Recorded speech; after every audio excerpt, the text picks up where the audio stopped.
What's up, Pax and Pennycast crew? It's Leon here, and this is episode 6. Today, we are talking financial planning.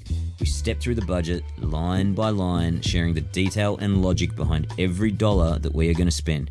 We also discuss Monopoly at Macca's. You'll have to listen to the end to see how that ties in, but trust me, it does. We're going to make the budget and forecast templates available to anyone that wants them. Heard it first here. Just email us for a slice. hello@pax.melbourne. All right, here's episode 6. We'll see you again tomorrow. Do you want to... Yeah, we're on. Yeah, should we pin these to our... Yep. Can we start this episode by me asking you about how you put the budget together in the first place? Sure. Because I think that's something people won't know. Yeah, how do you start with a number? Like, you know what? If you asked me to do it, Yeah. I would probably have to Google it.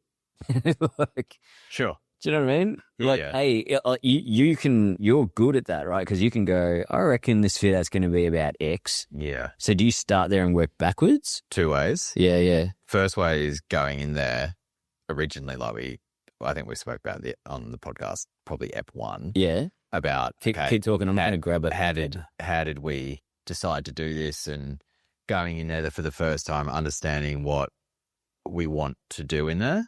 Yeah, so because you started with a number that was like, for a pub this size. Well, forget about the number. Okay. Now, think about me going in there and going, the bones are really good. Mm. Yes, it needs some love, but we don't need to do anything structural. Yeah. So suddenly that's hundreds of thousands of dollars Yeah. off. Yeah. Then there's, the floors are really good. Mm. We just need to give them a bit of a clean and a polish. So Sure. then that's another X amount off. Sure. Paint. Okay, for a place this size, I reckon we'd be shooting for about 10 grand. Mm-hmm. All right? Mm-hmm. That's the main thing we're doing. Waste removal. That only costs about X. Yeah. So then you just start to, for me, the way I look at that is to start piecing, as you're saying, piecing it together in my mind of total, including the purchase of the business, should be about this much. Got it. Right? That's step one. Mm. As to, does that number even sound Plausible. plausible, Yeah. worth doing before you actually do the work of doing the budget properly? Mm. If that number comes up and you're like, this could be doable, then I go to the next stage of looking at the forecast of the venue, how much it can make per month, or how much we think it can make. Yep. And then how much per year do we think we will profit to pay off said fit out. Got it. Right? Yep. And said fit out is funded by us, the investors, blah, blah, blah. So you're working out the payback period. Exactly. And if those two metrics align, Yep. then you're like, okay, I'm based off 2 years of operation. Well, there are 2 to 3 years. We'll make back all of the cost of this fit out / opening the business. Are you running that math? Like, have you got a spreadsheet with like net present value formulas and shit? Or you just, in your head, you're doing this? I mean, I'm doing it on, but It's on a spreadsheet. it's not a spreadsheet, but it's just not that crazy. Yeah, okay. It's literally just going forecast. Yeah. There's the number. Yeah. We need to make 200, we'll get into the numbers more, but we need to make 250 grand in profit in 2 years. Yeah, got it. To pay back that investment, right? Yeah. So when you look at those measures, you go, okay, going to an investor, or even for our own peace of mind, is that plausible? We'll make that much money in 2 years. Right. Yes. Mm-hmm. If we do well. Is based off that, with how much of the business we're happy to give away and valuing the business for the amount of percentage investors will get for it, does those putting those next to each other, do they make sense?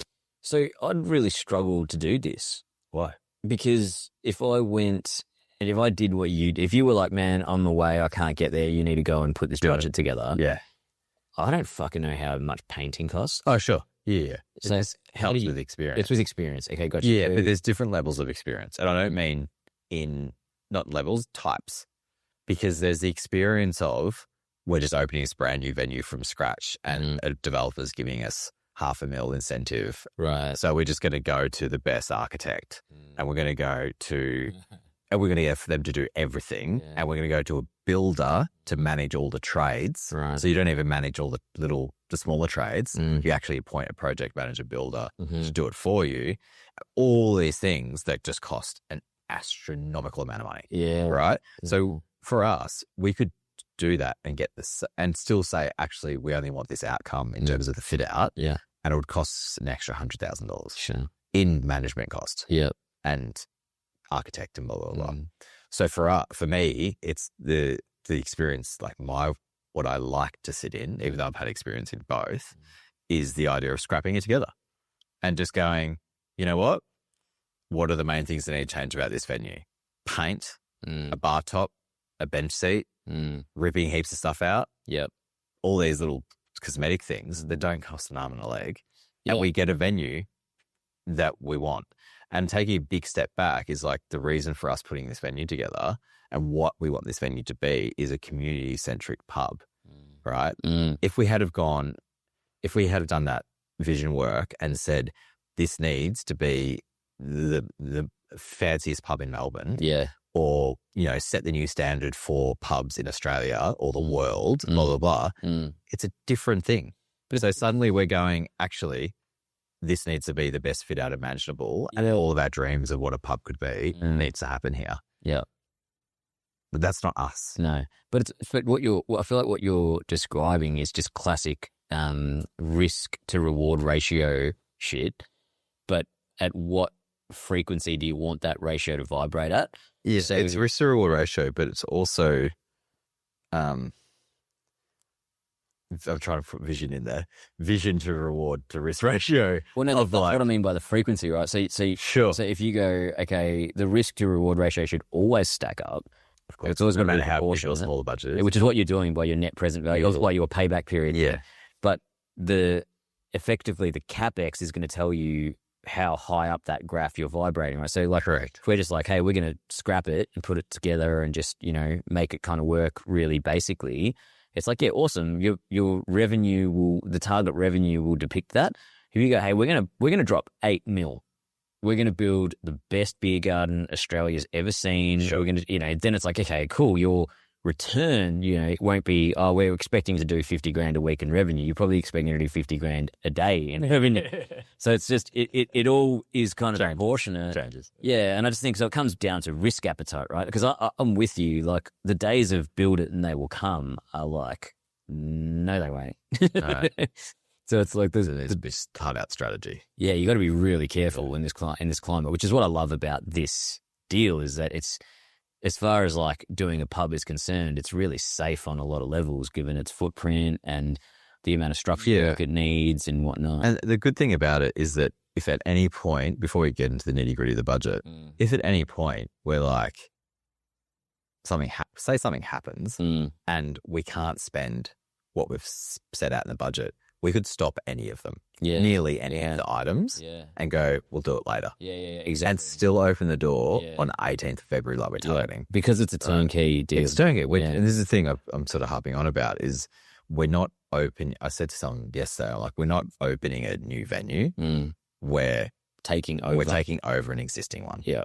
There's a big difference big in that. distinction. Exactly. And we need to put that lens on there. You're like, okay. You don't need to do this massive fit out. You don't, because I've been saying to people it's a 2.5 week shutdown. They're like, how? Whoa. Yeah. Like, what are you doing? It's like, we're painting, man. Yeah. Cleaning the place. Yeah. It's a working bit. There's a few bits and pieces, like we are putting a new bar top in, putting a bench seat in. Like, aside from that, it's a lick of paint. Exactly. If the electrical comes a week after we open, which are like a few minor things, it's fine. There's lights already, guys.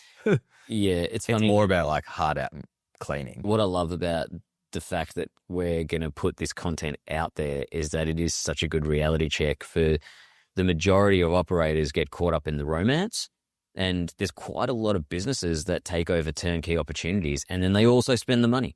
Yeah. And it's like, Basic. Yeah. So this is good. Okay. So today we're going to basically go through the budget and we're going to go through it line by line. Yeah. And we're just every item, and it's only 30 items, so it's not bad. Yeah, but you're just going to talk me through your thought process on why you want to spend that money on that thing, and I'm going to try and poke holes in it. Yep. And at some point, keeping in theme with the other episodes we've done this season, I've got to throw an idea at you.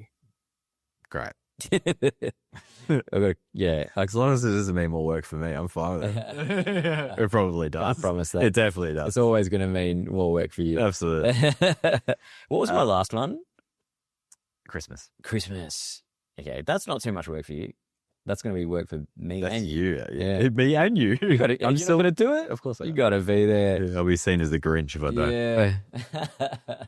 Grinch is kind of a little on brand for you, I have to say. It is. Vicky, my wife, for anyone listening, always calls me the Grinch. Yeah, there you go. Because I'm like ready to as soon as the presents are unwrapped, I'm like the first one picking up the wrapping. Yeah, you got the bag And ready. I'm ready. Like as the kids are unwrapping, I'm putting it into a bag.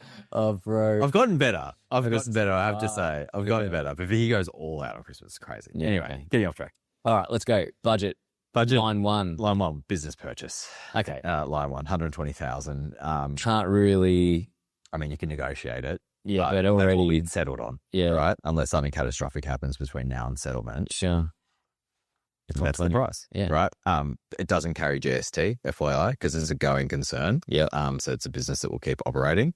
So it's under 120 on the nose. Okay. No GST. So it's just 120 to just get the keys. Just to walk in. Yeah. We've already paid the deposit, obviously, to secure the deal. And I mean, for in other instances, right? Like what you're paying that 120 for is you're paying for goodwill. Yep. And you're paying for the existing functionality of the space. Yeah, bits of equipment. Yeah.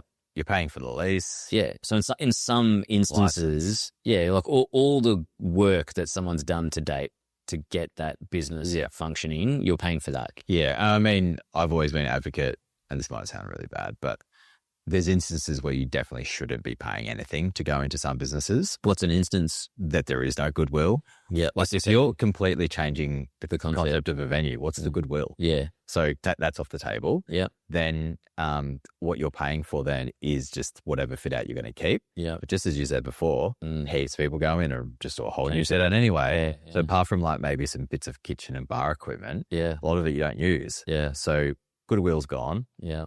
Functionality's gone. Yeah. What are you left with? You're not saving anything. Not a lot. Yeah. So, and I've advised people in the past that have been, ready to pay for a business that was going out of business. Yeah. And they waited an extra 4 weeks and it went out of business. So they walked. Yeah. And then they walked in for zero instead of 50 grand. Yeah, sure. So it's like they saved 50 grand on their fit out. Yeah. Can I just say though, there is a world where sometimes it can work to pay the opportunity cost and then also change the fit out and change the concept. Of course. I've done it for all, like the venues I've been involved with. Everyone. It's not everyone, but a lot of them. Yeah. Which one did you a lot of them? Only Liberty and Capitano where we paid. Did you pay? Oh, righto. Yeah. Okay. Whereas the other ones, started from scratch. Okay. Started from scratch. And that was more about the site and also the idea of just walking into a venue that was... Well, you don't have to do a grease trap. You don't have to put airlets in. Exactly. So much all those money. things. Yeah. And I think for a pub in particular, like it's doubly so, this idea that there is goodwill if you're going to open a pub again, which you will in a site like that. And fundamentally, the functionality should remain pretty close to the same. True. Which brings me, is a good segue to the next line item. Okay. Which, I had, I think, $15,000 in the capital expenditure to do kitchen upgrade equipment or whatever like that. Yeah. Anything like that, sorry. Is that line 2, 15 grand? It is in line 2, but I just, what we were talking about, and it fit nicely, was that. And it's, speaking to Scott, is like, let's not do it. It's running now. Yeah. There's an oven. There's a combi oven. It's small, but it's a combi oven. Yeah. It's got deep fryers. It's got a grill. Let's max it out. Let's build a menu based on this. Yeah, love that. And all the other smaller bits of equipment are sound. So let's not spend that. That's why he's such a weapon, because what is so sage about that advice is that create the problem before you spend money on it. Yeah. It's kind of like, hey, either it's all working fine and it'll just be good, or you're struggling to keep up, which means you've got the cash flow. Totally. Spend the money. The only thing which we're jumping around a little bit, but we'll spend money on some nice plates. Not expensive plates, just clean, nice plates without scratches. Pretty simple. Yeah. And we have the same mentality when we talk about glassware, but we'll get to that in a bit. Okay. Other big ticket item, the bank guarantee. There's no dodging this. Yeah. So it's $55,000. Yep. Which is a big chunk of change. Yeah. And there's nothing we can do about it. Yep. Right. Essentially, that's there. if something happens Yeah. and we need to exit, the landlord takes that security, right? Yeah, or the only way that you can offset that is if you use your house for security. Yeah. Which I'm about to sell. I'm going to sell my house, We'll so touch on that. you're going to have to use yours. New, not happening. Don't do it, guys. Don't Yeah. do it. Don't have a mortgage either. Don't get more. Let's not have that conversation. The next light on, also 55,000 I've put it at, is a buffer for when we open. Okay. So 55 grand, that is essentially rent backup. Mm-hmm.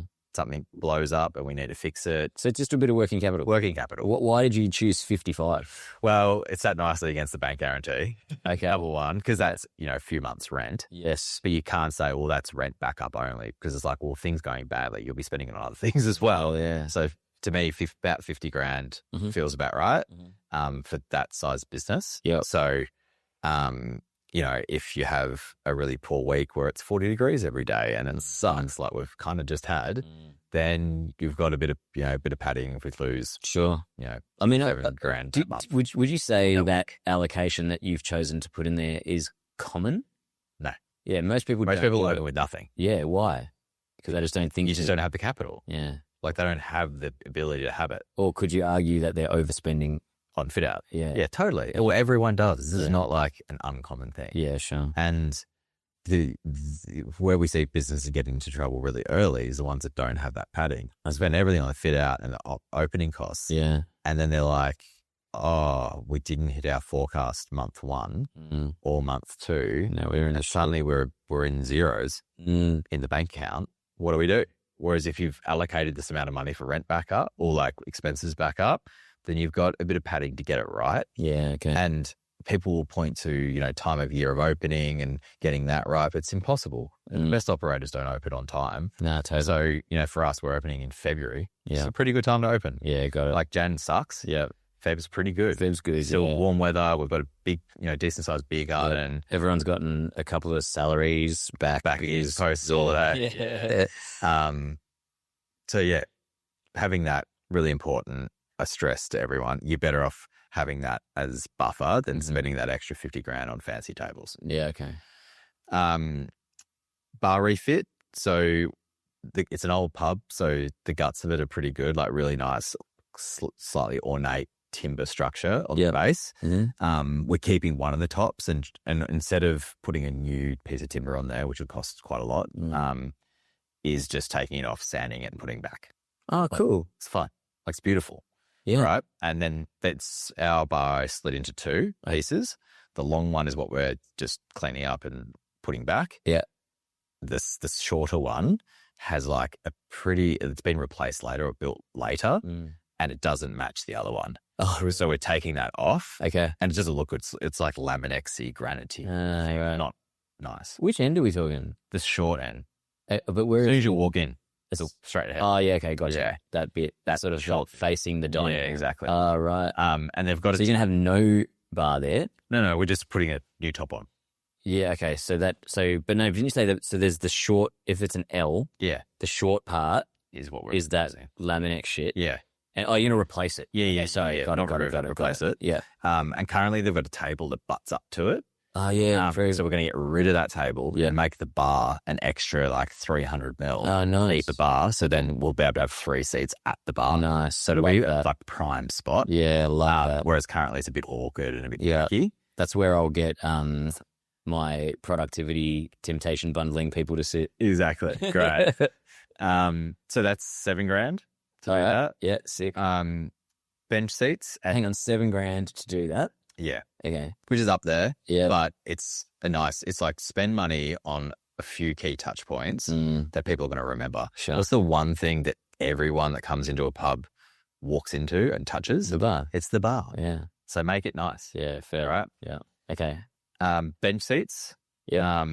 So bench seats are a big one. They are costly. Yeah. But because we're removing the stage, I think it's really important to anchor that end of the room. Otherwise, there's going to be loose tables all the way up to the top. Yeah, true. And feel a bit awkward. You don't want to use that entrance again. The new entrance. Yeah.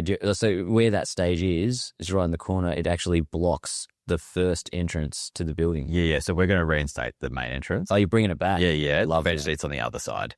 Oh, got it. Okay, cool. The other wall, basically. So that anchors that.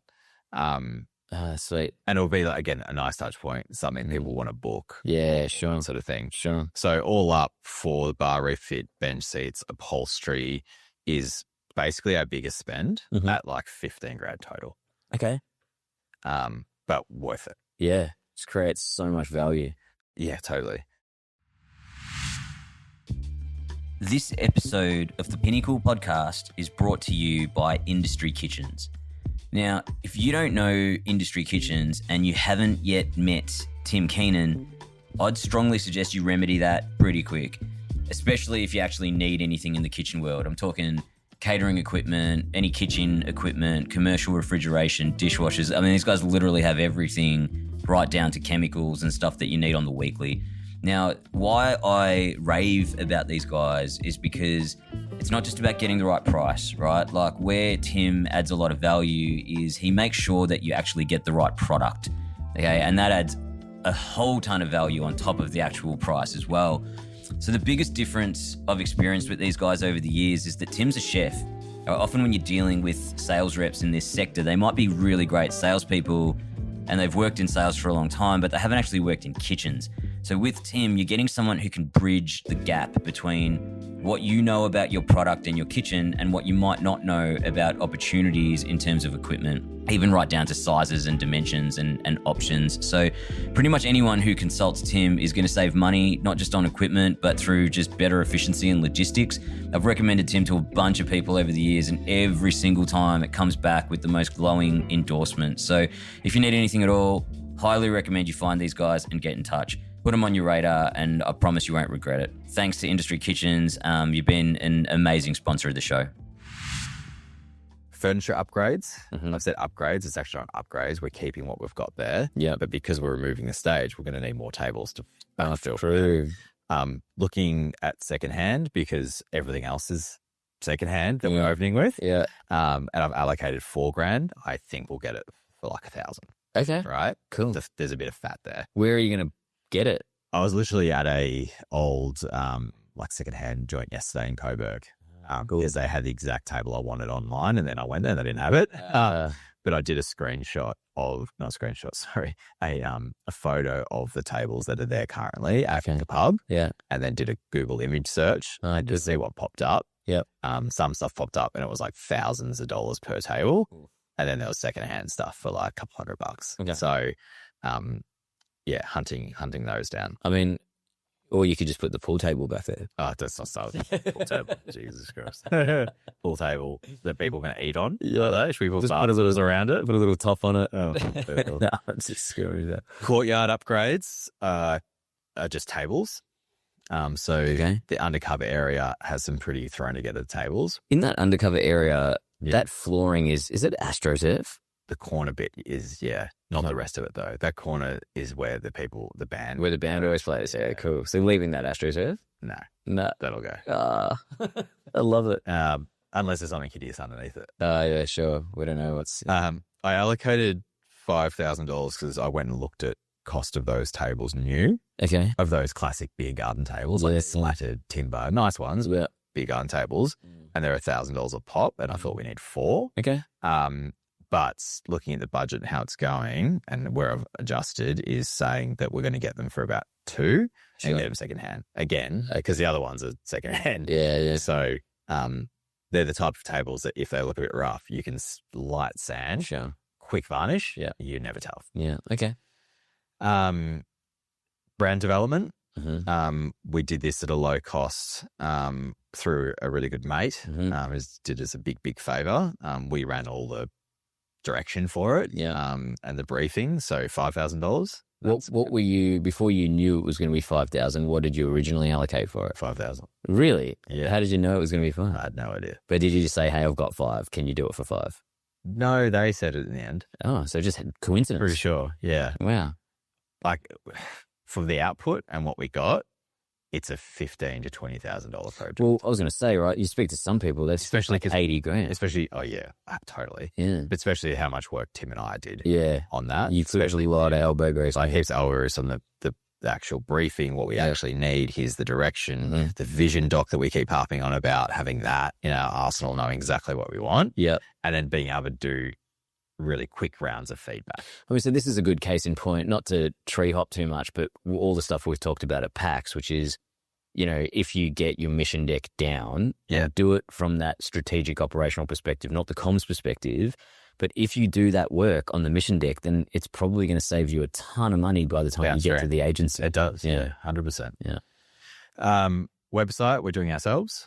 It's a Squarespace subscription. I think it amounts to $280 a year. Okay. Or $300 a year. And you say doing ourselves, like Tim's doing it? Tim's doing it. Yep. And Lauren. So Lauren's hammering the content and a bit of the structure, and then Tim will do the brand overlay. If we weren't fortunate enough to have Tim who knows how to do that, what would you be allocating for it? I mean, if you're going to go get someone to do it, it's going to be 10 grand. Yeah, okay. Minimum. Yeah. I'd really stress here to learn how to use Squarespace. Like Squarespace and the way AI is going now. Yeah. Squarespace has great AI already.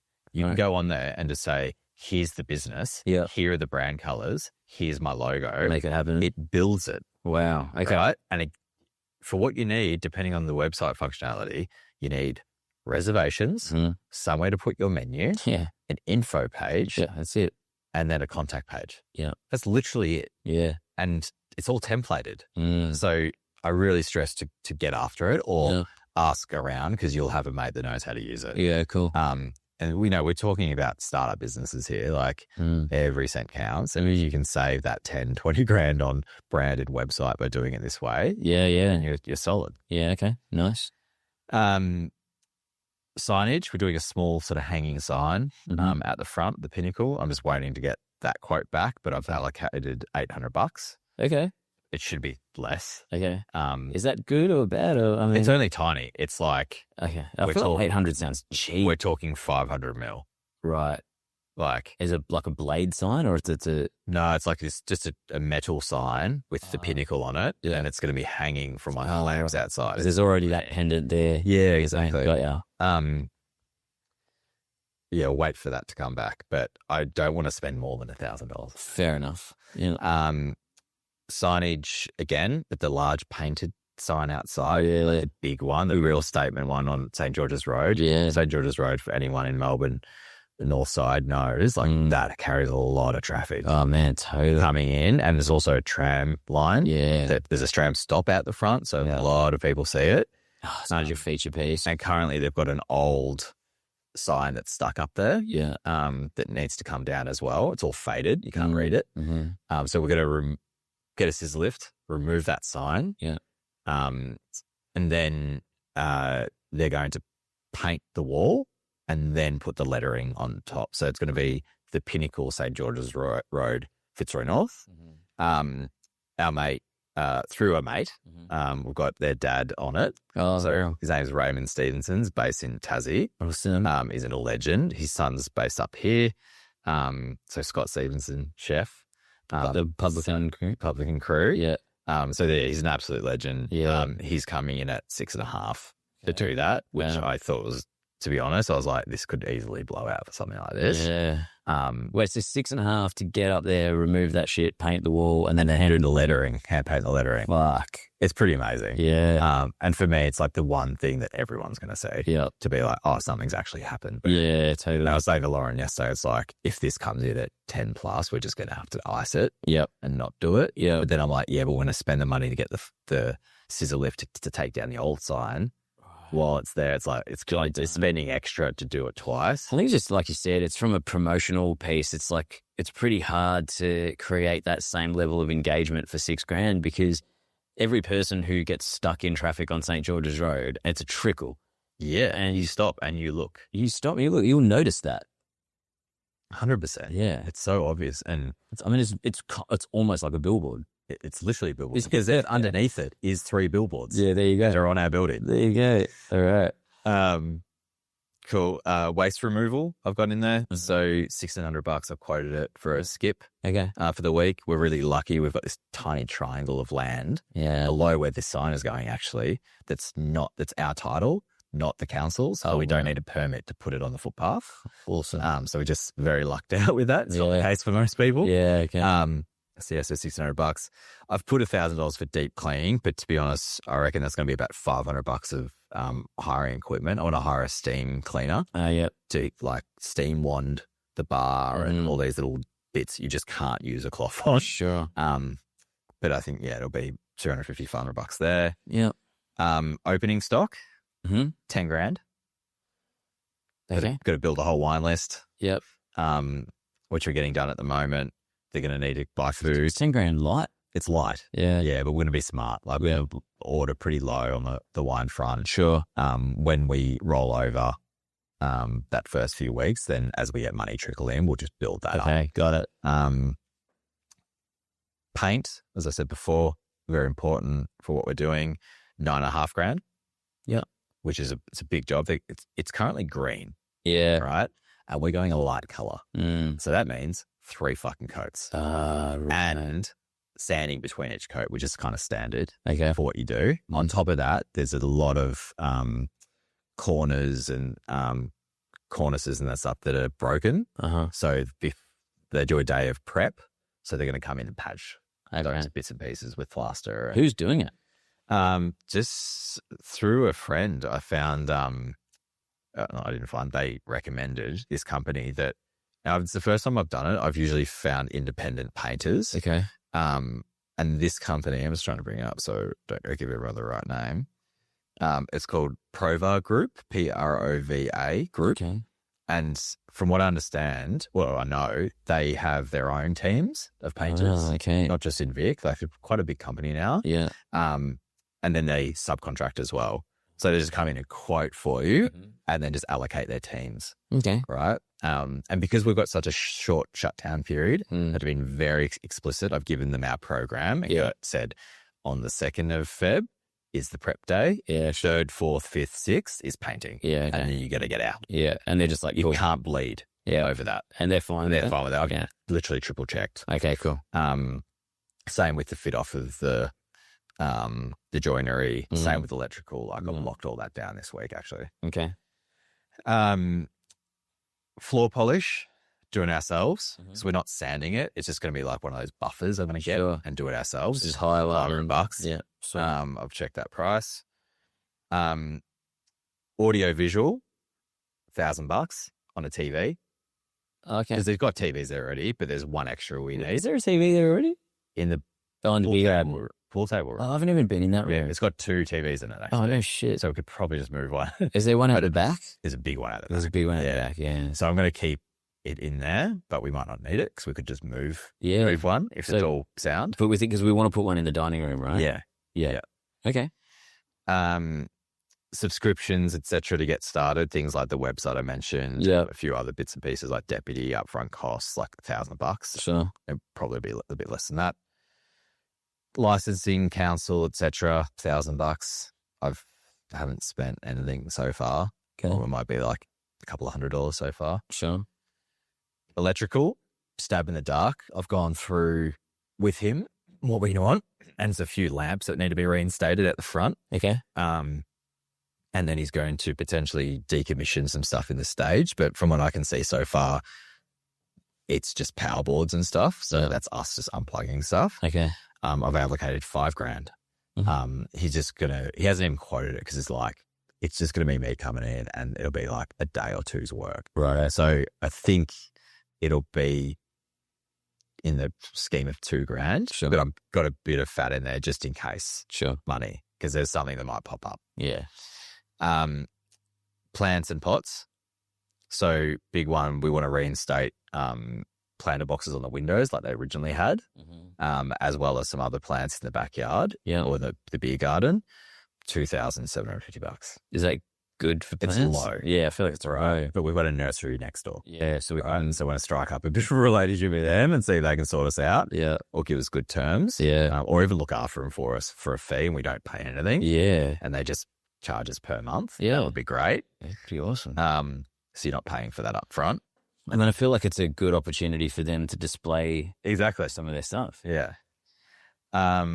Legal, about $5,000. Shareholders agreement, pretty standard. Cool. I'd recommend it. Plates we touched on. Yep. Put $1,000 in there, Sure. which is light on, but we're only going to need a few different white plates. That's not crazy. Yeah. Glassware's a big one for us. Yeah. We're doing a branded pot and pint glass Okay. and a branded wine glass.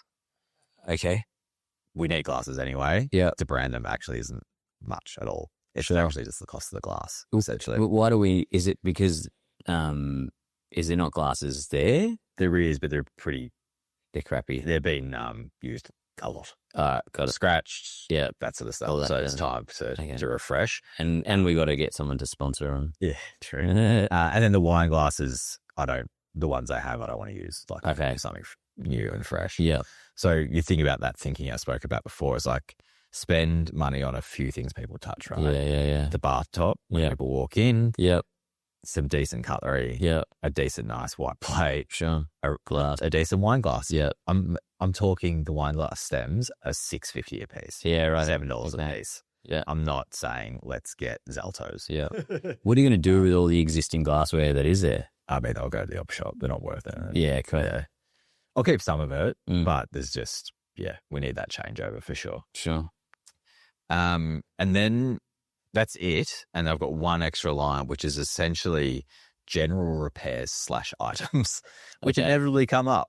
It's the $100 here for that. Yeah. The 200. It's just like a slush fund. bit of a slush. It's Okay. $5,000, $5,500. Yeah. Which I think is okay based off what I've accounted for already. Mm-hmm. But there'll be a few bits and pieces that will come up, like, menu covers. They don't cost much, but they do cost something. Yeah, got it. We need new candles. Yeah. Whatever the fuck. It's going to be all those little bits that, I could spend time entering them individually, but let's not waste that time on it. All in $5,000 Yeah. and so be it. Okay. So all in, we're sitting at $254,000. Then there's some extra that I haven't spoken about. Okay. It's operational cost. Yeah, I was about to ask you about that. So Today's community advert is brought to you by Industry Kitchens. City Larder take care of the essential craft behind good food so that cooking and dining become more enjoyable for everyone. It's well known that these guys make first-rate terrine and pate, but did you know that they also do jus, stock, cooked protein, and a whole bunch of really smart prep item staples? Some of the best restaurants across Melbourne are using these products to free up their chefs so that they can focus on creativity, training, and hospitality. Send them an email now for a look at their entire catalogue. then there's some extra that I haven't spoken about. Okay. It's operational cost. Yeah, I was about to ask you about that. So chef, Yeah. head chef, Mm-hmm. aka Scott, Mm-hmm. to start with, and then manager Mm-hmm. for 3 weeks leading up, or 2.5 weeks leading up, Sure. full-time pay. Just to come in and get everything set up and do it done. Yeah. Where's its weight and goals? So that pushes it to 264,000. Okay. What about where do you put things like work cover expenses and all that sort of jazz? Is that Well, they're not up front. yeah? So they're downstream. all cash That's flow. operational Yeah. All right. cash flow. Yeah. This is literally get to the 18th of Feb, Yeah. unlock the door and start trading. Yeah. Gotcha. Gets us to that day. Pause. We've got a great partnership with Square Yeah. that are sorting us out there. Yeah. Okay. So really lucky in that partnership. Yeah. But we're paying a subscription, which is part of those subscription costs. Right. Oh, right. Again, that subscription cost of $1,000 is to get us to open. Sure. So it includes like deputy. Then there's monthly costs after that. They're included in the ongoing clap. Right. Yeah. Sure. What else? I'm just trying to think of what about pens? In the $5,000. It's in the slush. Yeah. Yeah. Okay. Vacuum cleaner. What about cleaners? Do you have a cleaner, or we just do it ourselves? Well, I had a deep clean cotton Yeah. in there, $1,000. Oh yeah, of But course. we're just going to do it ourselves. Yeah. Okay. And again, ongoing cleaners. Mhm. It's in the current forecast to have it. Marketing. Marketing. we're doing this podcast. Yeah, sure. And we're doing a release. Yeah. Right? They're actually getting paid to do the marketing. Yeah. Thank you, Open Table. Yeah. Absolute legend. Absolute legend. Like, I mean, talk about a super important thing to get open is your reservation system. Yeah, there you go. Which we're going to talk more deeply about in a marketing episode, I'm sure. But in particular for us, getting that set up now and understanding how that's going to operate and using Open Table, sweet as. Super quick. Uniforms? No uniforms. Cool. We're a pub, mate. Love it. Any other compliance stuff like fire safety audits, things like That stuff's already, because again, like we're taking it's running already. Yeah. Pest control. Pest controls are all there. Yeah. It's in the op cost, operational cost. Yeah. Pretty covered, I think. Yeah. If I've missed something major, it's too late to tell me, guys. We'll find it. We'll know before you've told us. So we'll do it when without it it. comes out. Yeah. Yeah. We're there. Okay. So when this has been recorded, we're the 13th of Jan. Yeah. So right now we're just trying to get the last bits of the legal puzzles together. So the contract of sale, the license came through end of last year. So we're good on the liquor license. We're really close. So yeah, okay. we've got essentially 2 and a bit weeks to sign off. Yeah. And pay the rest of that 120, and we're in.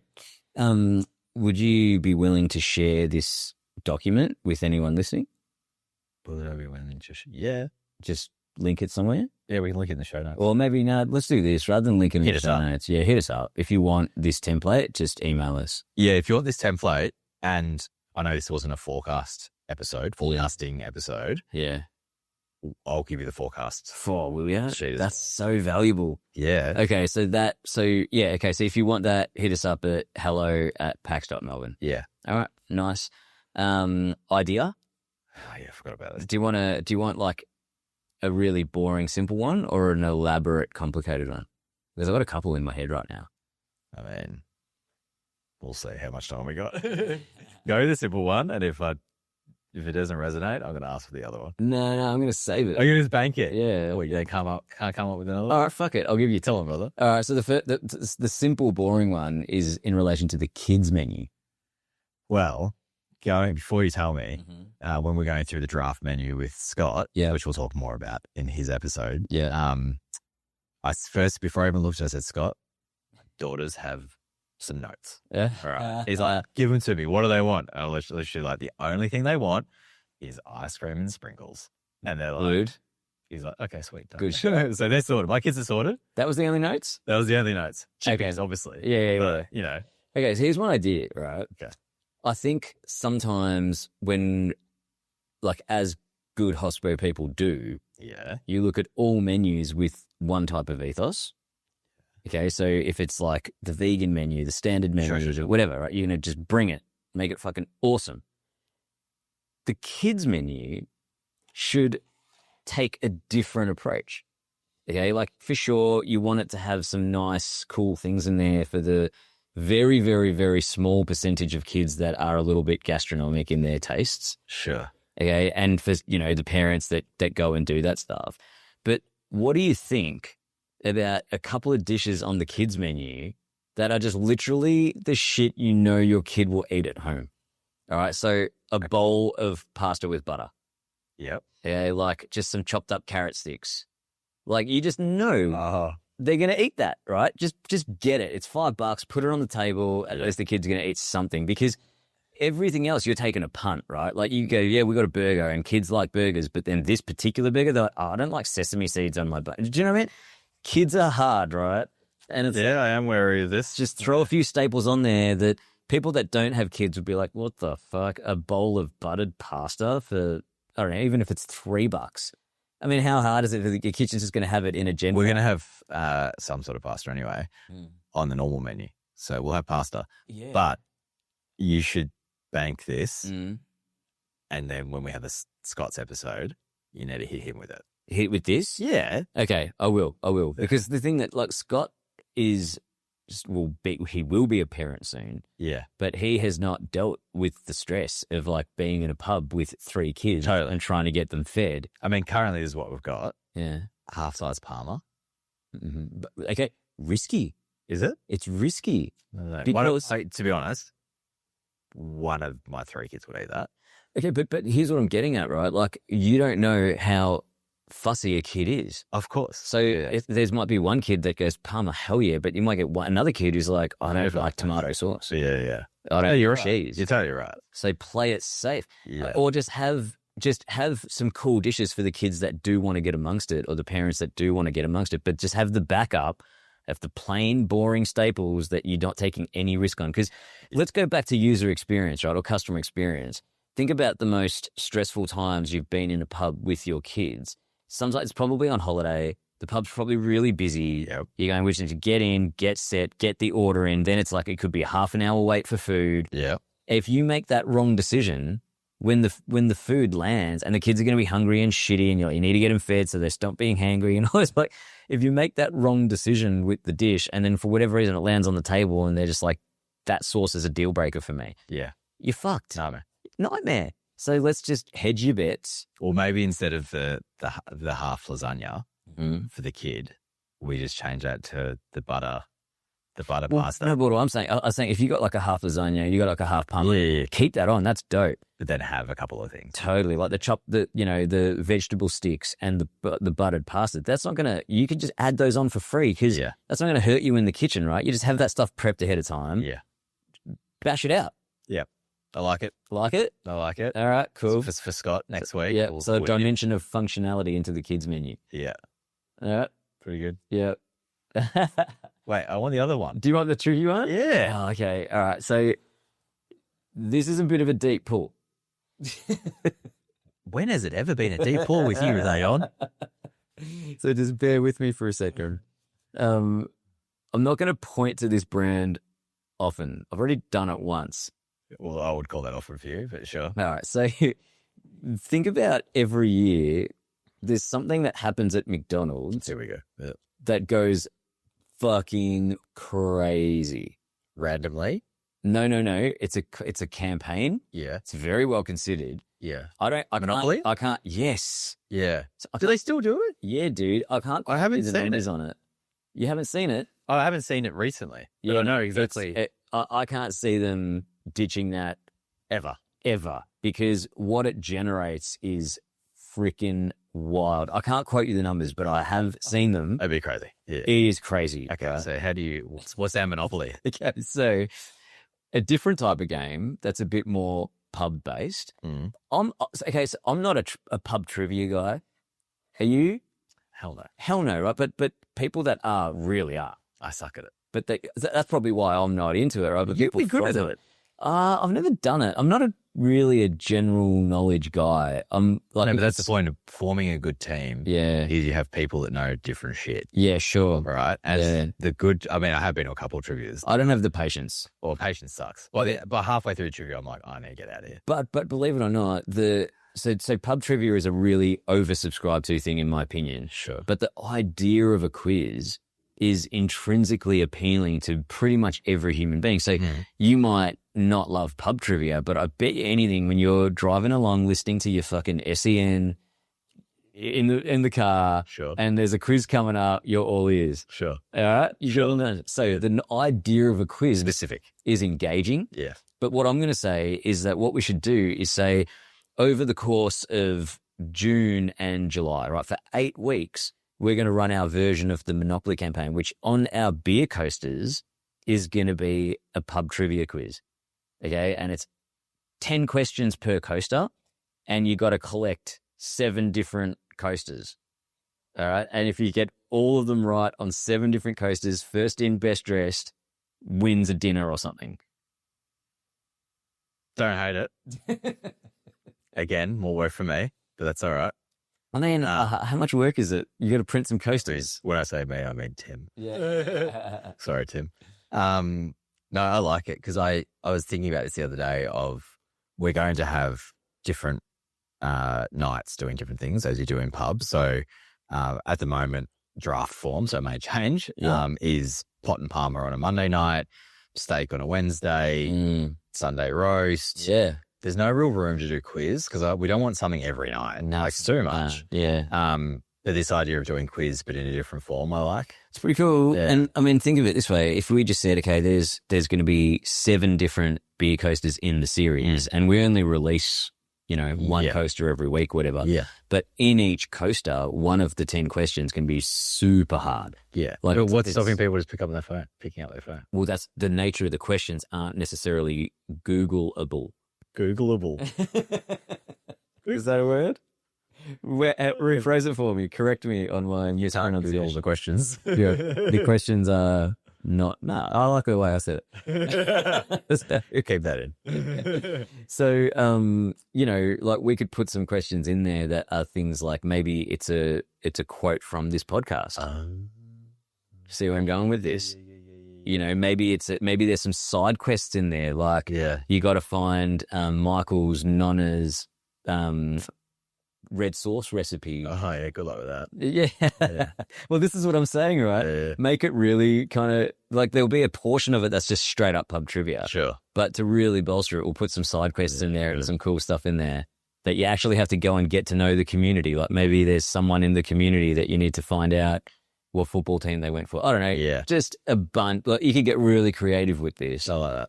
And then it is like there could be teams that do it. Like maybe you got to I don't know, whatever. I just think if someone turns up in that period with all 7 cards filled out and it's 100% accurate, we gotta throw down a good prize for that. Yeah, 100%. Like something sick. Pretty awesome. Yeah, like maybe 3 kegs or something, or I don't know. 3 kegs? Yeah, just, you know what? Just here's 3 kegs. Good luck tapping them.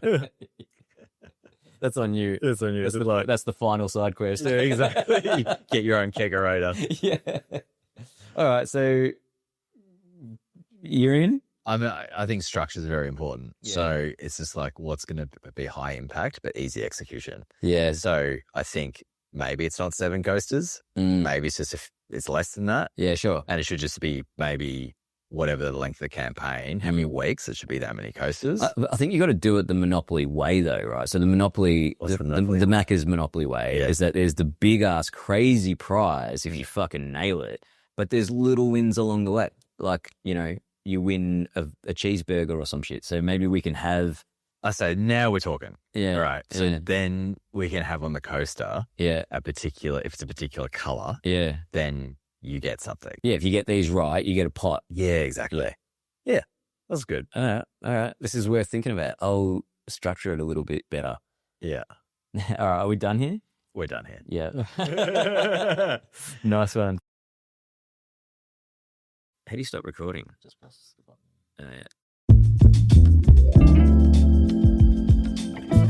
Thank you so much for listening to the Pinnycast. We're super stoked to be bringing this series to you, so we hope you found it informative. We would love to hear from you. We'd love some feedback. Any thoughts you have around how we're going about it would be really, really welcomed. So hit us up at hello@pax.melbourne and we will definitely be all ears and we'll respond. Lastly, just want to say massive thanks again to Industry Kitchens, to Posterboy Media. Without them, none of this would be possible. So yeah, massive, massive shout out. We're really looking forward to bringing you more. Cheers.